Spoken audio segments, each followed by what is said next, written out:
מה זה, אלוהים ישמור. זה פה!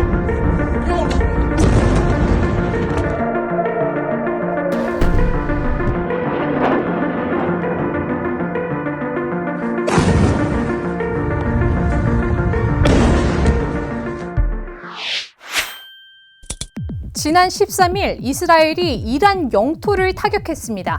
작전명 일어나는 사자. 수도 테헤란과 핵시설이 위치한 나탄즈 등 주요 군시설이 그 대상이었습니다. 이번 기습공습으로 이란군 참모총장과 혁명수비대 총사령관 등 군 최고 지도부가 숨졌고 고위급 핵미사일 과학자들도 피살됐습니다. 게다가 국제원자력기구에 따르면 나탄즈의 연료 농축시설이 파괴돼 시설 내부에 방사성 물질 오염이 발생했습니다.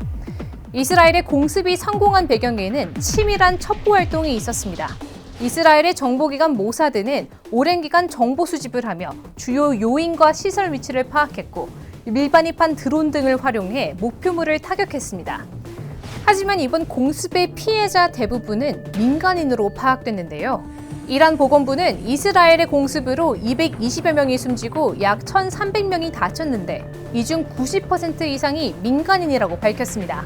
이란 외교부는 공습으로 수도 테헤란에서만 여성 73명과 어린이 20명이 숨졌다며 이스라엘의 정밀 타격 주장을 비난했습니다. 이스라엘의 공격 18시간 만에 이란도 반격에 나섰습니다.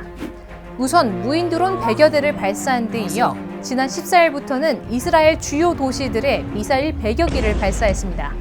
이스라엘의 미사일 요격 시스템인 아이언돔이 활성화됐음에도 불구하고 주요 거주 지역에 미사일이 떨어져 최소 6명이 숨지고 180여 명이 다쳤습니다. This is unprecedented damage for here right now, and people are shaken. 사실 제가 하마스와 이스라엘의 전쟁 당시 이스라엘 현지를 취재한 적이 있는데요. 그때 당시에도 가자 지구에서 미사일이 발사됐지만 아이언돔이 거의 전부 요격을 성공했습니다. 이번에는 이란 미사일 12대가 아이언돔을 뚫고 떨어진 것으로 확인돼 이스라엘의 방공망에 부하가 걸렸다는 지적도 나오고 있습니다. 그렇다면 이스라엘은 왜 이란을 갑자기 공격했을까요? 인남식 국립외교원 전략연구부장은 이번 이스라엘의 공격 배경을 군사, 외교, 국내 정치 세 가지 요인으로 분석했습니다. 즉 이스라엘이 이란의 핵 개발을 막고 더 나아가 체제 교체까지 생각했다는 분석. 그리고 외교적으로는 미국과 이란의 핵 합의를 방해해 이란이 정상국가로 거듭나는 것을 막는다는 것입니다.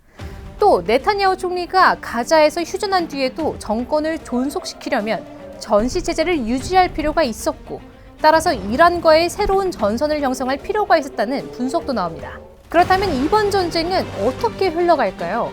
조지타운 대학교의 다니엘 바이만 교수는 크게 세 가지 가능성을 제기했습니다. 첫째, 국제사회 요구에 따른 휴전. 즉, 이란과 이스라엘이 국제사회 요구에 따라 휴전에 응할 수 있다는 것입니다. 실제로 지난해 11월 이스라엘과 레바논의 무장정파 헤즈볼라는 1년 넘는 대치 끝에 휴전에 합의했다는 점에서 착안한 것입니다. 둘째는 중동전쟁으로의 확전 가능성. 미국이나 이란과 가까운 예멘, 레바논, 이라크 등이 전쟁에 참전하면서 제5차 중동전쟁으로 확전될 수 있다는 우려도 나오는데요. 당장 중동 이웃 국가들의 반응은 갈렸습니다. 이스라엘과 무력 충돌을 겪었던 레바논과 가자지구 주민들은 이스라엘을 향해 날아가는 미사일을 반기기도 했지만 바로 옆 요르단은 영공을 지나는 이란 미사일을 요격하며 부수적인 피해에 대비하는 신중한 태도를 보였습니다. 마지막 최악의 가능성, 전쟁이 장기화되고 이란이 핵무장을 추진한다는 것입니다.